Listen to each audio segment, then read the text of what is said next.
성경 말씀은요, 우리 사도행전 18장 1절에서 5절까지입니다. 사도행전 18장 1절에서 5절까지 말씀 우리 한 절 한 절 교독한 후에 5절은 함께 합독하도록 하겠습니다. 이 일 후에 바울은 아테네를 떠나 고린도로 갔습니다. 곳에서 그는 아굴라라는 유대 사람을 만났습니다. 그는 본도에서 출생한 사람인데 유대 사람들은 모두 로마를 떠나라는 글라우디오 황제의 칙령 때문에 얼마 전 자기 아내 브리스길라와 함께 이탈리아에서 내려온 것입니다. 바울은 그들을 찾아가 그들과 함께 일하며 지냈습니다. 바울도 그들과 마찬가지로 천막 만드는 일을 했기 때문입니다. 다시기이면 그는 회당에서 토론하며 유대 사람들과 그리스 사람들을 설득하고자 합독하겠습니다. 실라와 디모데가 마게도니아에서 오자 바울은 말씀 전하는 데만 전념해 예수가 그리스도이심을 유대 사람들에게 증언했습니다. 기도하겠습니다. 하나님, 오늘 주실 말씀을 통하여 의도하지 않은 인생이지만 그러나 의도된 축복이 있음을 믿고 그 믿음으로 나아가는 시간 되게 하여 주옵소서. 예수님의 이름으로 기도하옵나이다. 아멘. 지난주 우리는 사도행전 17장 말씀을 통해서 우리 영적 메시지를 함께 나누었습니다. 오늘은 그 바로 다음 장 18장의 사건을 토대로 우리에게 주시는 영적 메시지를 함께 공유하는 시간 갖도록 하겠습니다. 여러분, 사도 바울의 2차 전도 여행을 생각해 보면 진짜 정말 많은 사건들이 있었고요, 계속 위기일발이었습니다. 원래는 사도 바울은요, 이 소아시아의 북쪽 갈라디아 지방, 갑바도기아 지방, 그 북쪽 지방으로 가려고 했었는데 꿈속에서 이 마게도니아 사람이 나타나서 와서 우리를 좀 도와달라고 하는 그 환상의 그 선교 계획을 수정하게 됩니다. 수정하여 마게도니아 지방으로 넘어와서 당도한 첫 번째 도시가 우리가 많이 들어본 빌립보입니다. 여러분, 이 지도를요 한번 유심히 봐주십시오. 원래는 갈라디아 지방 가려고 했습니다. 환상을 보고 환상을 듣고 마게도니아 지방으로 와서 빌립보라고 하는 대도시에 당도하게 됩니다. 이 빌립보에서 평생의 후원자 겸 동역자였던 자주장사 루디아를 만나는 기쁨이 있었지만 동시에 그 도시에서 귀신 들린 종을 고쳤다는 이유 하나만으로 끌려가 고발을 당하고 매를 맞는 위기일발의 시간이 있었습니다. 그렇게 하여 쫓겨간 도시가 어디냐면 데살로니가라고 하는 지역입니다. 데살로니가 많이 들어보셨죠? 이 데살로니가에서는 순탄했나? 아니요. 데살로니가에서 핍박은 역대급이었습니다. 유대인들의 사수로 고용된 폭력배들에 의해서 사도 바울 죽을 뻔했습니다. 거기서 그냥 있지 못하여 쫓겨간 도시가 그 밑에 있는 베레아라고 하는 도시입니다. 다행히 베레아 사람들은요, 우리말 성경 보면 데살로니가 사람들보다 교양이 있었다라고 되어 있습니다. 그래서 말씀을 듣고요 막 반응하는 겁니다. 여기까지 좋았는데 데살로니가에 있었던 폭력배들이 베레아까지 내려와서 사람들을 선동하고 핍박했습니다. 그렇게 하여 다시 쫓겨간 도시가 어디죠, 여러분? 아덴, 우리말 성경으로는 아테네, 지난주에 보았던 그 말씀의 장소 아테네까지 도망치게 된 것입니다.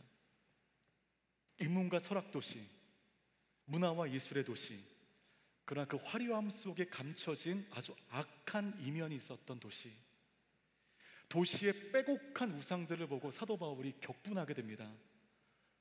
막 그리스도의 복음을 변론하는 가운데 소동이 일어나게 되었고 다시 위험한 상황이 되자 다시 사도 바울은 몸을 돌이켜 어디에 오냐면 오늘 18장의 장소가 되는 고린도에 오게 된 것입니다.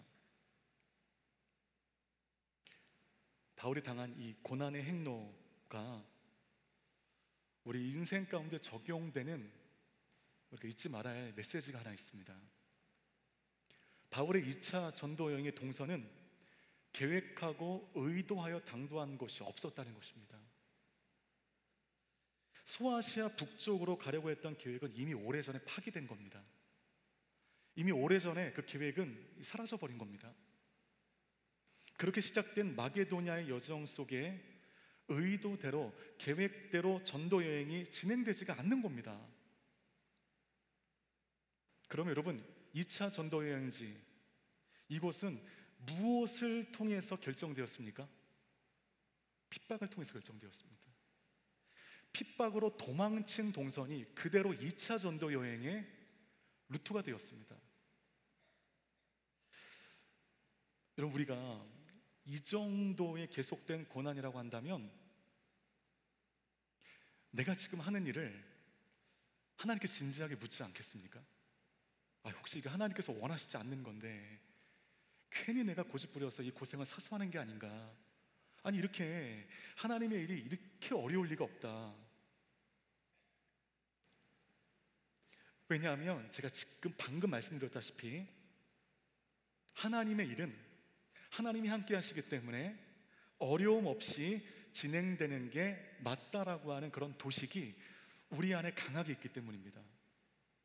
잘 되면 하나님이 도와주시고 하나님이 도와주시지 않으면 잘 안 되고, 그럼 이 도식입니다. 여러분께 묻을게요. 여러분의 인생을 돌아보면 어려움 없이 우리의 인생이 나의 계획대로 잘 진행되어지면 그거 하나님이 기뻐하시는 것이고, 어려움이 있고 난관이 계속된다면 그거 하나님 기뻐하시지 않는 것입니까?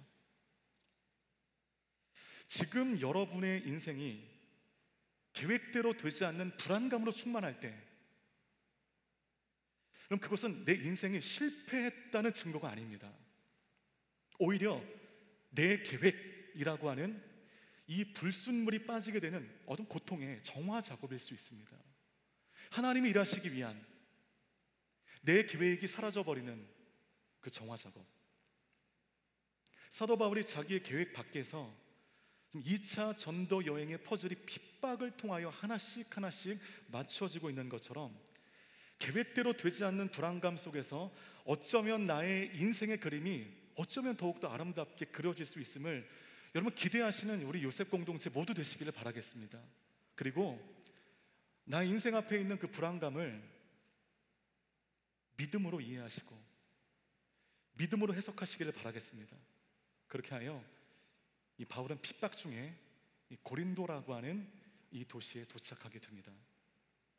그러면 우리가 고린도가 어떤 도시인지 우리가 좀 알아야 되는데요, 이 고린도는 아가야라고 하는 이 그리스 남부의 큰 행정구역, 큰 지역의 수도였습니다. 아덴 옆에 있는 고린도는 아가야의 수도였습니다. 동방과 서방을 연결하는 교통의 요충지이긴 항구 도시였기 때문에 일찍부터 무역과 상업이 발달했습니다. 그 당시에는 고린도 인구가요 70만이었답니다. 지금 70만 아무것도 아니지만 그 당시 70만은요 세계적인 도시에 준하는 엄청난 인구입니다. 2만 명이 들어가는 원형 경기장과 12개의 신전이 있었던 도시였습니다. 특별히 아프로디테, 비너스라고 하죠. 아프로디테라는 여신을 섬기는 성전에는 1000명의 종교 매춘부들이 상주하고 있었습니다. 그 제사를 드릴 때면 그들과 고린도에 살고 있는 이 남성들이 방탕한 문화를 만들어내는 그런 도시였습니다. 근데 그것이요 고린도 안에서는요 문화의 이름으로 용인이 된 겁니다. 우리 한국 땅에도 문화의 이름으로 용인되었지만 하나님께서 끔찍히 싫어하시는 많은 죄악들이 문화 이름으로 포장되어 있거든요. 여러분 그거 보실 수 있어야 돼요.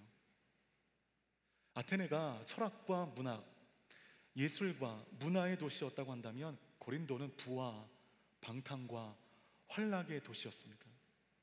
고대판 라스베가스라고 하면 맞을지 모르겠습니다. 고린도의 문화를 보여주는 당시 비유법이 있는데 코린티안스, 고린도 사람이 되다, 누구누구 고린도 사람이 되다 라는 비유가 있는데요, 이것은 성적으로 매우 문란하다, 타락했다 이 의미인 것입니다. 고린도의 아가씨라고 부르면요 그거 되게 욕입니다. 매춘부라는 의미로 이해되어졌습니다. 하나님을 알지 못하는 이방 사람들이 보기에도 고린도라고 하는 이 지역은 지극히 세속적이고 퇴폐적이며 방탕한 땅이었음을 이 비유법들이 그냥 보여주고 있는 것입니다. 불과 얼마 전까지만 해도 이 아테네에서 에피쿠로스, 스토아파와 함께 복음을 변론했던 이 바울이 이제는 이방인들조차 혀를 내두를 정도로 방탕하고 환락이 가득한 도시 가운데 복음을 전하게 된 것입니다. 신라와 디모데는 아직도 도착하지 못한 겁니다. 호롤단신, 이 만만치 않은 영적으로 타락한 도시 가운데 그가 복음을 전해야 했습니다. 왜 하필 하나님은 이렇게 참 복음에 반응하기 힘든 곳으로만 인도하시는가? 좀 베레아처럼 교양 있는 사람들, 이 복음에 긍정적으로 반응하는 사람들이 좀 많이 있는 그곳에 보내시면 얼마나 좋아요. 멋들어지게 설교하고 사람들이 수백 명, 수천 명 막 복음 가운데 반응하게 되고 사람들의 칭찬을 받게 되고 교회가 세워지게 되고. 여러분, 하나님은 이해할 수 없는 행로를 통해서 이해할 수 없는 우리 삶의 그림을 그리시는 분이십니다. 사도행전 8장에는요 빌립이라고 하는 사람이 등장합니다. 빌립. 이 사람은 유대인이지만 디아스포라였어요. 디아스포라라고 하는 신분이 무엇을 말해주는가? 당시 베드로, 요한 이런 제자들과 사도들의 문제는 성령은 받았지만 아직까지도 딱딱한 유대주의라고 하는 그 껍질을 벗지 못한 겁니다. 성령 받았지만 유대주의로 지금 함몰되어 있는 것입니다. 유대주의의 잘못된 포커스가 뭐냐? 복음은 유대인들만의 것이라는 겁니다. 이방인들은 복음을 들어서는 안 된다는 겁니다. 그게 유대주의의 아주 중요한 가치입니다. 그래서 이 제자들과 사도들이 성령 받았는데 이방 땅에 복음 전하기를 주저하는 겁니다. 이럴 때 누가 활약하냐면 디아스포라, 빌립을 위시로 한 이 디아스포라, 헬라 문화에 대해서 꺼리낌이 없는 이 사람들이 복음의 통로가 되는 것입니다. 이 빌립에게는 이 유대주의라고 하는 그런 선입견이 전혀 없는 겁니다. 그래서 그런 캐캐 묵은 유대주의 사상 속에 오랜 세월 복음에 제외되었던 사마리아 땅에 가서 복음을 전했을 때 사도행전 8장 8절 말씀 가운데 사마리아 안에 큰 기쁨이 있었더라 라고 누가가 흥분에 차서 기록을 했습니다. 이 빌립은 게다가 아람어도 잘하고 헬라어도 잘합니다. 이처럼 복음 전도에 최적화된 이 사람, 이 빌립이라는 사람이 열정이 막 최고조에 있을 때, 불타는 막 이 영혼에 대한 열정으로 충만했을 때 하나님이 그를 어디에 보내시는지 아십니까? 말씀 보시겠어요? 사도행전 8장 26절 말씀 함께 읽겠습니다. 시작. 그때 주의 천사가 빌립에게 광야 길을 따라 남쪽으로 가거라 라고 말했습니다. 가사로 내려가는 광야 길을 따라 남쪽으로 가거라. 여러분, 가사 밑에 시작되어지는 그 광야의 남쪽은 그냥 광야입니다. 하나님 황당하게도 지금 빌립을 향해서 광야로 가라고 말씀하시는 겁니다. 광야의 문제는 뭐냐면요, 사람이 없어요. 아니, 복음 전하고자 하는 그 열정으로 완전히 충만한 사람인데, 사람만 만나면 이 막 복음에 대해서 변론하고 복음을 전하는 사람인데, 지금 이 빌립에게 사람이 없는 광야로 가라는 겁니다. 이런 황당한 명령이 어디 있습니까? 그럼 믿음이 없는 우리들은 어떻게 내가 잘못 들었을 거야. 보통 이렇게 반응하는, 우리 이성과는 전혀 다른 그곳으로 지금 빌립을 광야로 가라는 것입니다. 진짜 여러분, 이게 하나님 앞에 속된 말로 남는 장사가 될 거라면 빌립 예루살렘 보내시고요, 대도시에 보내야 됩니다. 그러면요 그 도시를 뒤집어 엎을 것입니다. 근데 하나님께서 지금 광야로 가라고 말씀하십니다. 그래서 생각해보면 우리의 삶에 마치 지금 빌립에게 광야로 가라는 것처럼 정말 하나님께서 자꾸만 내가 예상하지 못하는, 이해하지 못하는 곳으로 가라고 하시고, 상식적으로 납득도 안 되며 내 의견은 전혀 고려하시지 않는 것 같은 방향으로 막 몰아가실 때가 있어요. 그런데 내 계획대로 진행되지 않는 것이 곧 인생의 실패를 의미하지 않는 것은, 빌립, 광야로 가. 네, 광야로 가겠습니다. 결단하여 나아간 그 광야에서 누구를 만나죠?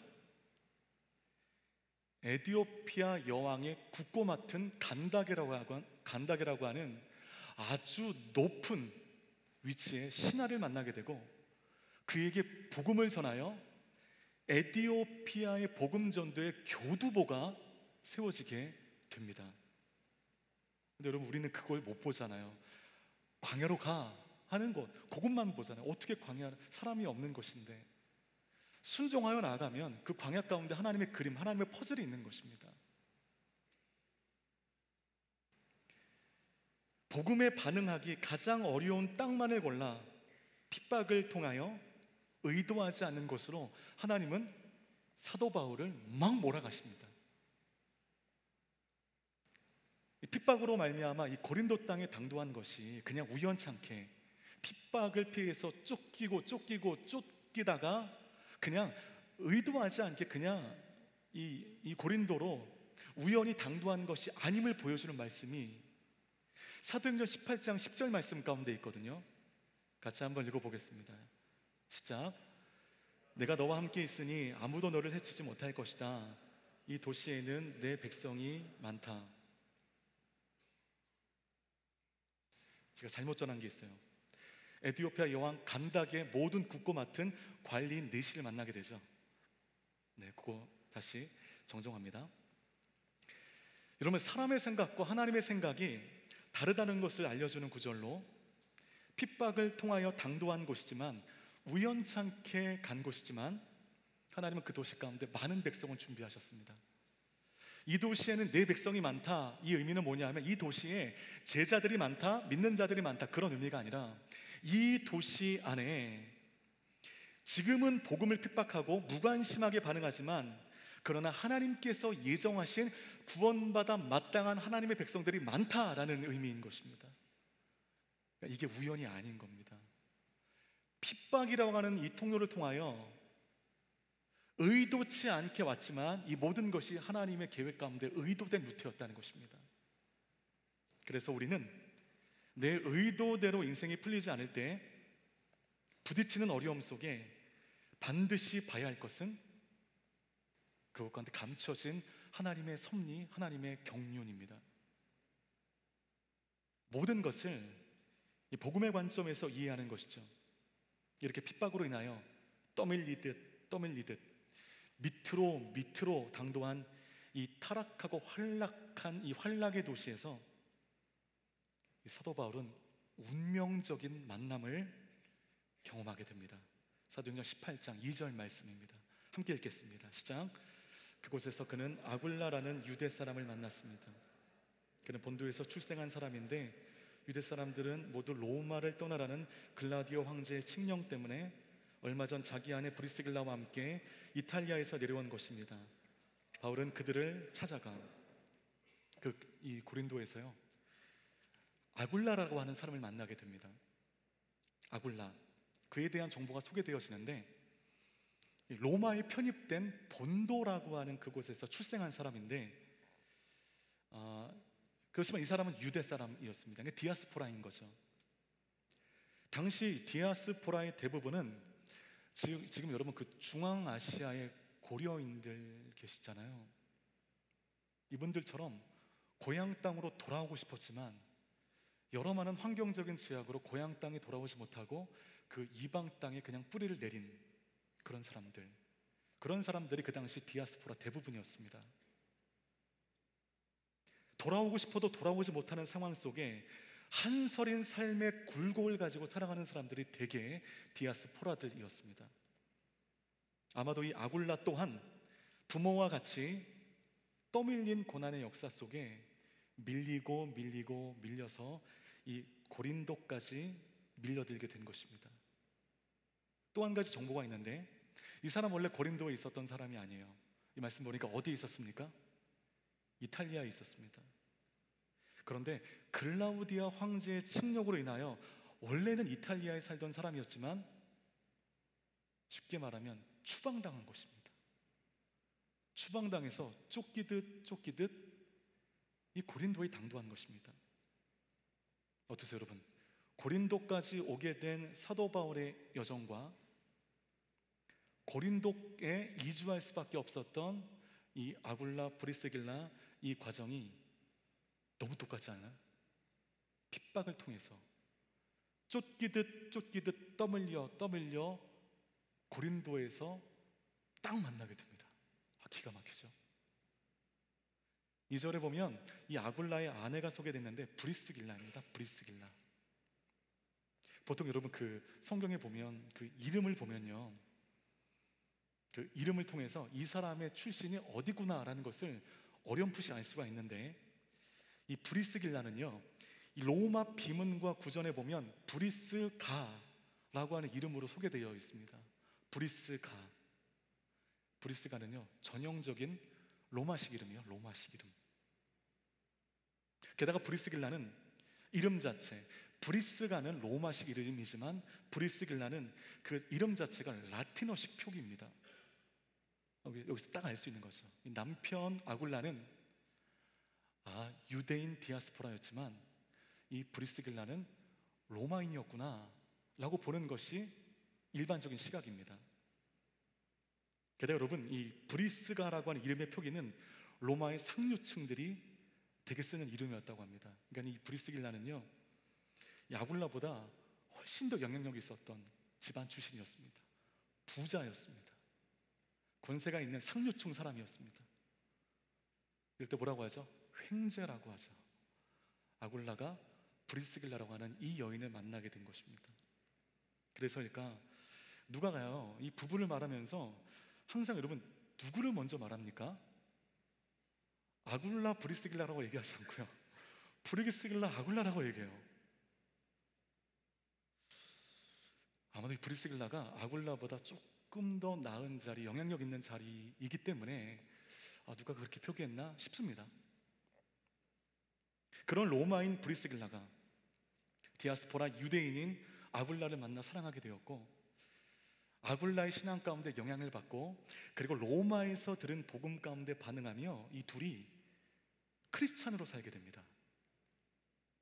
그러나 로마 내에서 점점 영향력이 확대되어지고 있는 이 크리스찬 세력 가운데 두려움을 느낀 글라디오 황제가 한날 한시에 로마 안에서 예수 믿는 크리스찬들을 다 추방하게 됩니다. 그래서 브리스길라 아굴라가 그때 추방을 당하여 떠밀려 내려온 것이 고린도입니다. 굉장히 원거리에 이주한 것입니다. 여러분, 사도행전 18장에 나오는 중요 인물 3명이 지금 너무나 비슷한 인생의 굴곡을 가지고 있지 않습니까? 바울도 아테네에서 고린도라고 하는 막다른 골목까지 핍박당해 왔습니다. 내가 의도된 동선이 아니었습니다. 핍박당하다가 도망치다가 고린도에 당도했습니다. 브리스길라 아굴라도 같은 이유로 이탈리아에서 쫓겨나서 고린도에 지금 당도하게 되었습니다. 여러분, 로마에서 고린도가 이 나라와 반도가 바뀌어지는 어마어마한 거리거든요. 여러분, 여기까지 쫓겨나가면 여러분 마음이 어땠겠습니까? 그 심정이 어땠겠습니까? 이제까지 일구었던 모든 것을 포기해야 되고, 인생에 계획된 것들이 모두 다 수포로 돌아가는 이 불안감과 상실감 가운데 그들이 고린도에 내려왔지만, 이 고린도에서 사도 바울은 브리스길라 아굴라는 사도 바울을 만나게 되었다는 것입니다. 자, 근데 그곳에 도착한 3명이요, 한 가지 시급한 문제에 부딪히게 됩니다. 무슨 문제일까요? 먹고 사는 문제잖아요. 복음도 전하는 것도 먹고 살아야 되지 않습니까? 먹고 사는 문제에 부딪히게 되면 너무 이제 이 답답한 거죠. 먹고 살 방법이 없는 거예요. 바울도 브리스길라와 아굴라도 이 낯선 땅에 의도하지 않게 왔기 때문에 생기가 막막했습니다. 어디서 살고 뭘 먹어야 될지. 그러면 그들은 먹고 살기 위해서 일을 할 수밖에 없었습니다. 기도하면 막 먹을 거를 보내주시고, 그런 일정은 이제 끝났습니다. 일을 해야 됩니다. 그럴 때 바울과 브리스길라 아굴라는요, 놀랍게도 생계의 문제를 해결할 수 있는 동일한 기술이 있었습니다. 그 기술이 무엇일까? 사도행전 18장 3절 말씀입니다. 함께 읽겠습니다. 시작. 그들과 함께 일하며 지냈습니다. 바울은 그들과 마찬가지로 천막 만드는 일을 했기 때문입니다. 천막 만드는 일. 다행히 브리스길라 아굴라는 천막 만드는 기술이 있었습니다. 여러분, 이게 좀 기가 막힌 타이밍인 게, 당시 여러분 고린도 땅에는요, 역사적 기록을 찾아보면 이 브리스길라 아굴라 부부처럼 로마에서 추방당한 사람들, 소아시아에서 믿음 때문에, 신앙 때문에 추방당한 사람들, 이 추방당한 사람들, 즉 터전을 잃어버리고 이주한 난민들로 고린도가 막 넘쳐나는 것입니다. 그 난민들이 무슨 돈이 있겠어요? 살기 위하여 그 모든 터전 내팽개쳐버리고 살기 위하여 이주했는데 무슨 준비가 되겠습니까? 뭐 돈이 얼마나 있겠습니까? 여러분, 아무리 난민이어도 유숙해야 되잖아요. 뭔가 좀 내 몸을 누일 곳이 필요하지 않습니까? 그들이 무엇을 구입했을까요? 천막을 구입하기 시작했습니다. 곧 엄청난 수요가 고린도 땅 안에 발생하게 된 것입니다. 수요는 어마어마하게 막 폭발적으로 증가하는데 공급이 턱없이 부족할 때, 바울이 정신없이 텐트를 만들고 있던 이 부부를 만나게 되었고, 3절 초반절의 기록처럼 그들과 함께 일하며 지내게 되었습니다. 고난과 핍박을 통하여 의도하지 않게 고린도에 쫓기듯 당도했지만, 어떠세요 여러분? 곳곳에 하나님의 손길이 보이지 않습니까? 이게 여러분, 제3자로서, 내가 바울과 브리스길라 아굴라가 아닌 제3자로서 성경을 보면 이게 보이는데요, 내가 바울이 되고 내가 브리스길라 아굴라가 되면 그거 안 보이는 겁니다. 마치 그런 거죠 여러분. 바둑 둘 때, 장기 둘 때, 훈수할 때는요 구단이에요. 뒤에서 야 저기다 돌아, 저기 돌아. 어마어마한 실력자인데 이 사람이 그 장기판, 그 바둑판에서 돌을 놓으면 그 길을 못 보는 것입니다. 내 안에 있는 인생 앞에 닥친 불안함과 조급함이 하나님의 그 손길을 잃지 못하게 한다는 것입니다. 곳곳에 숨어있는 하나님의 섭리와 손길이 있다는 것을 우리가 인식하지 못하는 것입니다. 때문에 여러분, 우리는 내 인생에 닥친 사건, 그 사건만 보지 말고, 사건으로 인해 어려워진 내 인생에만 머물지 말고, 그럼에도 곳곳에 보이는 하나님의 손길, 하나님의 경륜을 볼 수 있게 되기를 주님의 이름으로 축복합니다.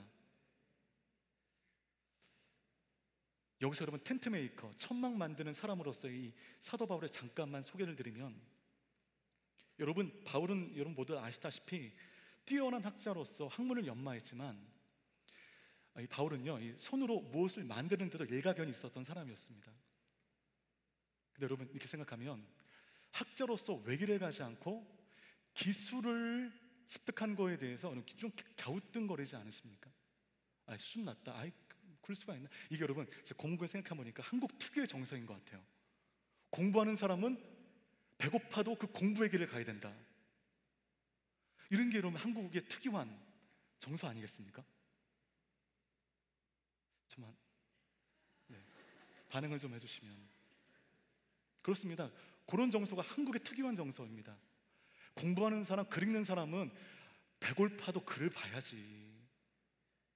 아무리 먹고 살기 힘들어도 기술을 배우나, 기술에 대해서 되게 천박하게 보여지는 아주 고약한 정서가 한국의 특유의 정서 아니었습니까? 그런데 학자로서 외길을 가지 않고 기술을 가지고 있다는 것이 여러분 유대 문화적으로는요 얼마든지 통용되는 정서였던 것이, 그 유대 문화를 연구한 영국의 아주 유명한 역사신학자 가운데 라이트 푸트라고 하는 박사가 있는데요, 자녀들에게 학문이나 재산을 물려줌과 동시에 직업교육도 아울러 시키는 것이 유대인의 정통 관습이었음을 라이트푸트 교수가 밝혀냅니다. 이것이 정설이 되어버렸습니다. 그렇구나. 유대에서는 학문과 함께 기술을 가르쳤구나. 이것이 일반이었구나. 이것이 일반 정서가 되었습니다. 그래서 여러분, 유대인의 자녀 교육의 교과서 뭐죠 여러분? 탈무드를 보면 이런 구절이었어요. 자신의 아들에게 직업 교육을 시키지 않는 자는 그에게 도둑질하며 살라고 가르치는 것과 다름이 없다, 라는 이 구절이 있어요. 학자로서 기술을 가지고 일을 하는 것을 부끄러워하지 않았다는 것입니다. 이것이 여러분 유대인의 직업에 대해 가지고 있던 일반적인 정서였습니다. 자, 바울은 아주 정통 유대인이었고 바리새인이었고 가말리엘 문화에서 최고의 학문을 연마했던 엘리트 중에 엘리트였지만, 이런 유대의 직업 정서 속에서 그는 어렸을 때부터 천막을 깁는 기술을 가지고 있었다는 것입니다. 오랜 시간이 지났지만 이 기술을 잊어버리지 않았다는 것입니다. 그리고 하나님께서 열어주신 기가 막힌 타이밍에 그 기술을 발휘하여 평생의 동역자를 만나는 의도된 축복을 지금 누리고 있는 것입니다. 고린도로 떠밀려온 난민들이 유숙하기 위하여 텐트를 구입하게 되었고, 이 폭발적인 수요를 감당하지 못했던 공급자 브리스길라 아굴라에게 어린 시절부터 텐트 만드는 기술, 이 기술을 잊어버리지 않았던 이 바울이 다가가게 됩니다. 구글링 하다가 아주 재미있는 그림을 봤는데, 로마 천막사 막 여기저기 주문이 밀려드는 겁니다. 근데 브리스길라 아굴라가 도저히 이들의 힘으로는 천막을 다 기울 수 없으니까 저기서 흐뭇하게 이 천막을 깁는 사람이 사도 바울인 것입니다. 2절에 분명히 기록되어 있어요. 브리스길라 아굴라가 사도 바울 우리 좀 도와주세요 라고 얘기한 게 아니라 바울이 그들을 찾아갔습니다. 바울이 브리스길라 아굴라를 찾아가 그들과 동업하게 되었고, 이 동업은 평생의 동역으로 확장되게 되는 것입니다.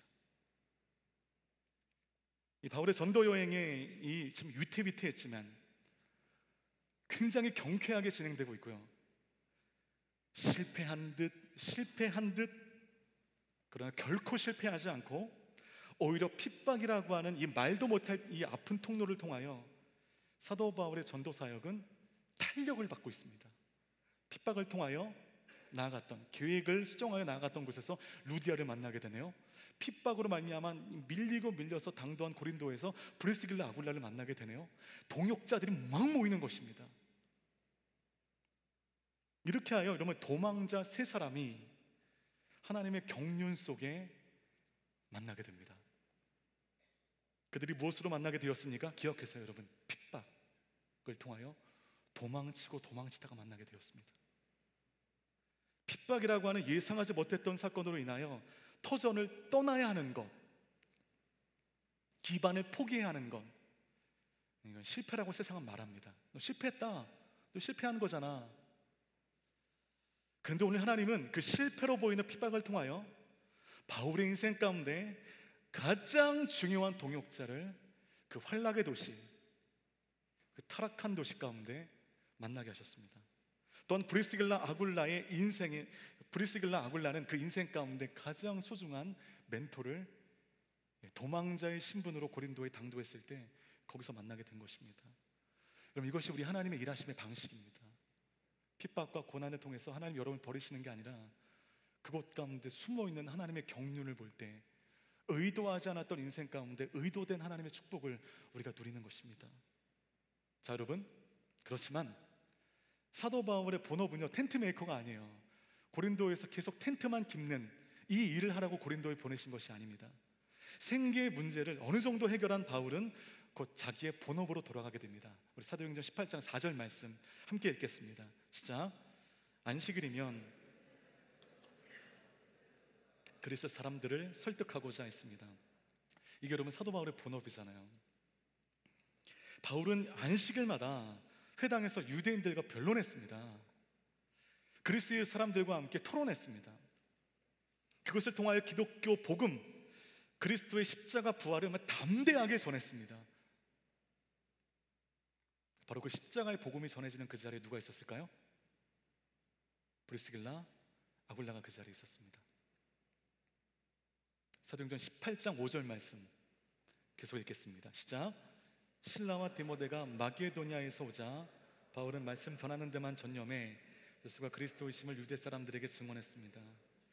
드디어 베레아에서 헤어졌던 실라와 디모데가 고린도에 당도하게 되었습니다. 도착하게 되었습니다.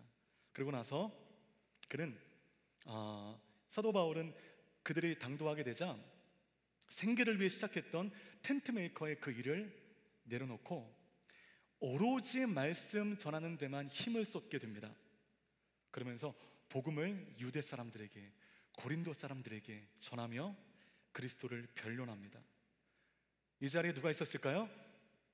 안 봐도 뻔합니다. 브리스길라 아굴라가 동행했습니다. 바울이 가는 곳마다 브리스길라 아굴라가 동행했습니다. 심지어는 우리 본문은 아니지만 사도행전 18장 18절 19절 말씀 함께 읽겠습니다. 시작. 바울은 얼마 동안 고린도에 머물렀습니다. 그러고 나서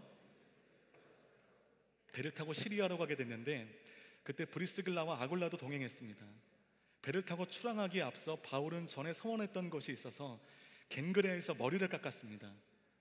그들은 에베소에 도착했습니다. 바울은 브리스길라와 아굴라를 그곳에 남겨두고 혼자 회당에 들어가서 유대 사람들과 토론했습니다. 자, 여러분 겐그레아에서 왜 머리를 깎았을까? 이게 궁금하겠지만 오늘 포인트가 아니기 때문에 넘어갈게요. 그건요. 자, 요 말씀 읽었던 18절 19절 말씀을 기억하면서 다시 그 지도를 보겠습니다. 나올 때까지. 네. 고린도에 있다가 겐그레아로 내려오잖아요. 여기서 배를 타고 에베소로 이동하게 돼요. 이 의미는 뭐냐면 이제 서서히 제2차 전도 여행이 끝나가는 시점이 되었다는 것입니다. 그런데 여러분 에베소로 가는 길에 이 배에 누가 함께 타고 있었는가? 프리스길라 아굴라가 함께 타고 있었습니다.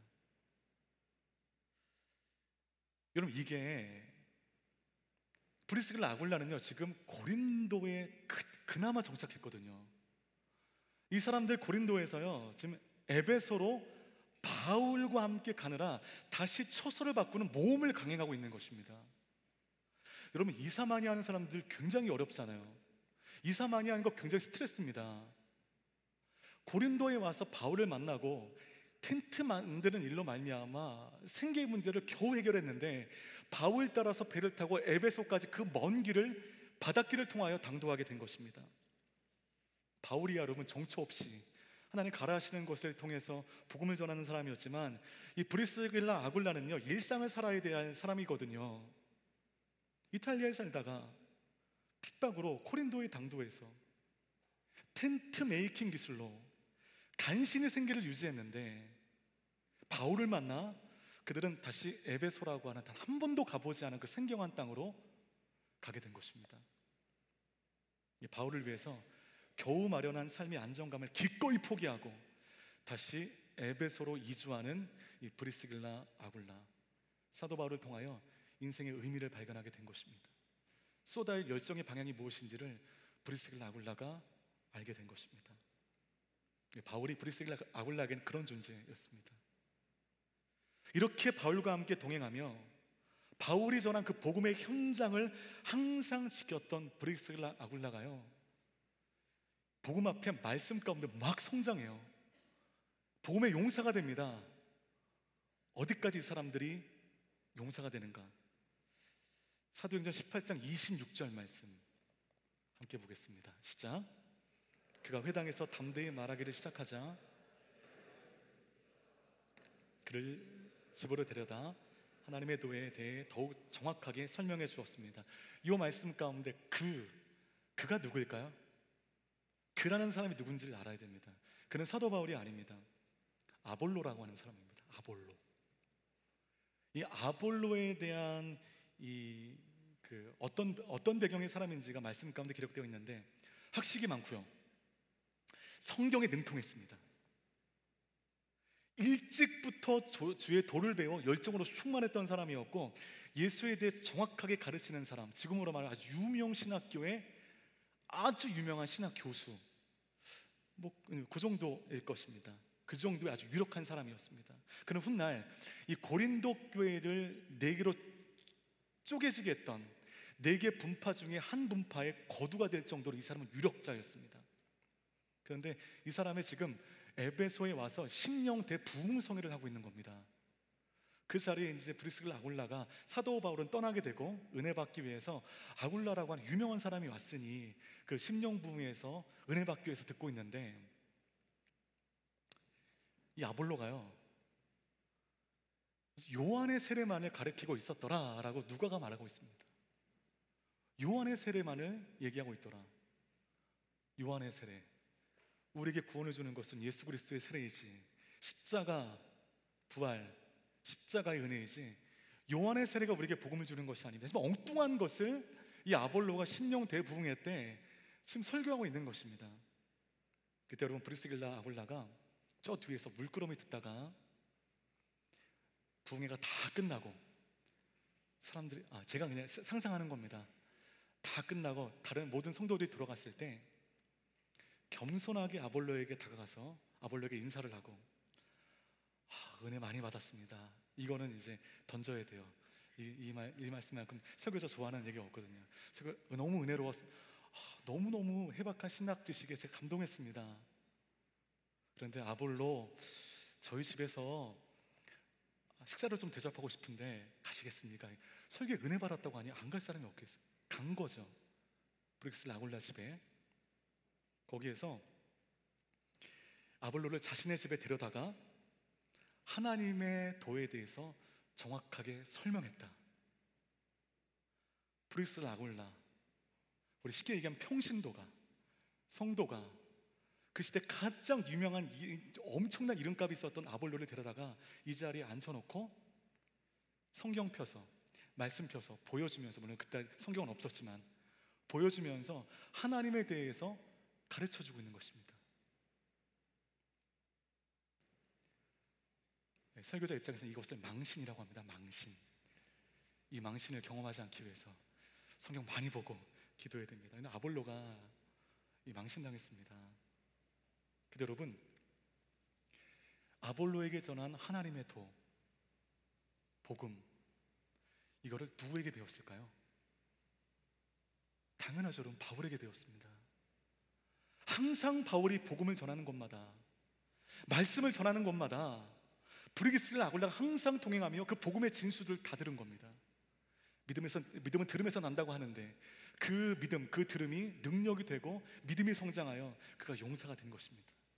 그가 아볼로에게 하나님에 대해 정확하게 가르칠 정도가 되었습니다. 견고한 복음의 지식이 그도 모를 때 쌓여간 것입니다. 바울과 동행하며. 그래서 여러분, 고린도전서 16장 19절 말씀 보면 이런 말씀이 있습니다. 같이 읽겠습니다. 시작. 아시아의 교회들이 여러분에게 안부를 전합니다.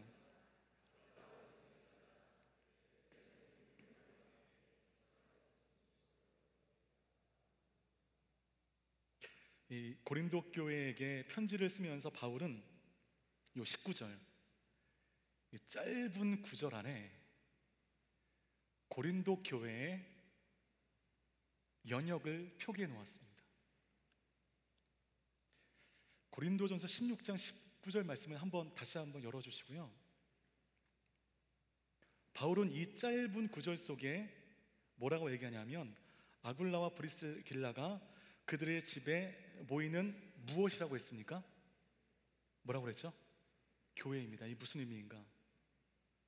바로 그 유명한 고린도 교회가 브리스길라, 아굴라 이 집에서 시작이 됩니다. 가정교회, 개척교회로 시작된 작은 교회가 커지고 커져서 고린도 교회가 되었습니다. 이들은 절망의 끝자락에서 만난 관계였지만 핍박 때문에 쫓기고 쫓기듯 막 한서린 마음으로 고린도의 당도하여 만난 관계였지만 그 절망의 끝자락에서 하나님은 이들의 만남을 통하여 고린도 교회를 태동케 하셨습니다. 고린도 교회 그림을 그리셨습니다. 누가 알았겠어요? 이 불쌍한 바울과 이 불쌍한 브리스길라가 만났을 때 이 모임을 통하여, 이 만남을 통하여 고린도 교회가 태동될 것을 누가 알았겠습니까?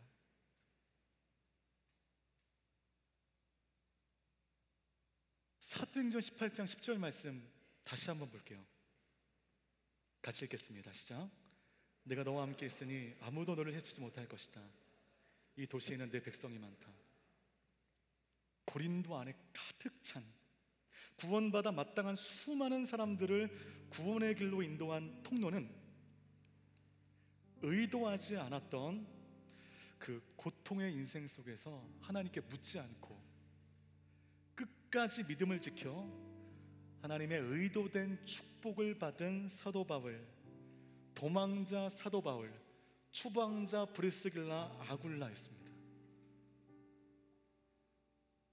불쌍한 사람들이 모여 상상할 수 없었던 하나님의 구원의 그림이 아름답게 그려지게 되었습니다. 도망당했기 때문에, 추방당했기 때문에 그들의 삶이 실패가 아니라니까요. 세상은 실패라고 합니다. 도망자를 향하여, 추방자를 향하여 실패했다고 단정짓습니다. 여러분, 도망한 것과 이 추방당한 것은 하나님의 의도된 축복의 문을 여는 하나의 키였습니다. 여러분, 도망당하고 핍박당하고 추방당하는 것, 내 삶 가운데 그런 일 없어야겠지만, 그러나 그에 준하는 어려움이 있을 때 우리가 이겨야겠습니까? 포기해야 되겠습니까? 이겨야 돼요. 그것이 하나님의 의도된 축복을 여는 굉장히 중요한 단초가 될 수 있다는 것입니다. 브리스길라 아굴라 그리고 사도 바울, 이 인생 역정은 그들만의 특별한 삶으로 귀결되지 않습니다. 그냥 사도 바울, 브리스길라 아굴라의 삶 끝, 이걸로 이야기가 디엔드 되지 않습니다. 하나님께 내 인생을 의탁하는 자, 굴곡과 고난과 핍박 속에서도 내가 가야 할 길을 그냥 묵묵하게 가는 바보 같은 믿음의 사람들, 그 길을 걸어내는 사람들의 삶에 나타나는 일상적 은혜, 성도의 보편적 과정임을 하나님께서 이 말씀 통해 우리에게 말씀하시는 것입니다. 여러분, 저를 따라해 주시겠습니까? 나는 실패하지 않았다. 내게 의도된 축복이 있다. 여러분, 허황된 소망을 드리는 거 아닙니다. 실패한 게 아니라니까요. 그 실패로 보이는 그것을 견디면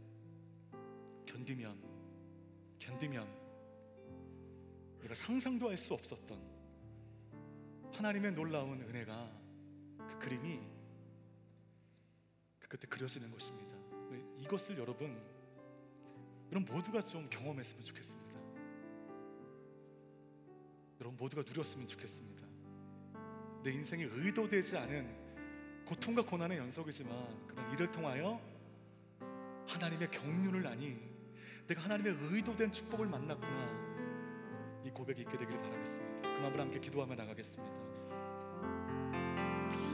여러분, 우리 이 시간 그 자리에 일어나 좀 기도할 때요, 바울의 고난의 행로 속에서 우리는 곳곳에 하나님의 의도된 손길이 있음을 보게 됩니다. 그럼 이것을 보고 믿는 것이 우리의 진짜 믿음인 줄 믿습니다. 비록 지금 내 눈앞에 아무것도 보이지 않고 신뢰할 수 없는 상황이지만, 그러나 내 인생은 실패하지 않았고 의도하지 않은 어려움 뒤에 의도된 하나님의 역사가 내 삶에 나타날 줄 믿으며 나아갑니다. 하나님을 신뢰합니다. 답답한 인생 속에 하나님의 경륜 보게 하시고 그곳에 보내신 하나님의 뜻을 알게 하시고 의도된 하나님의 축복을 누릴 수 있는 우리 모두가 되게 하여 주시옵소서. 우리 주님 한 번 부르시고 간절하게 기도하며 나가겠습니다. 주여,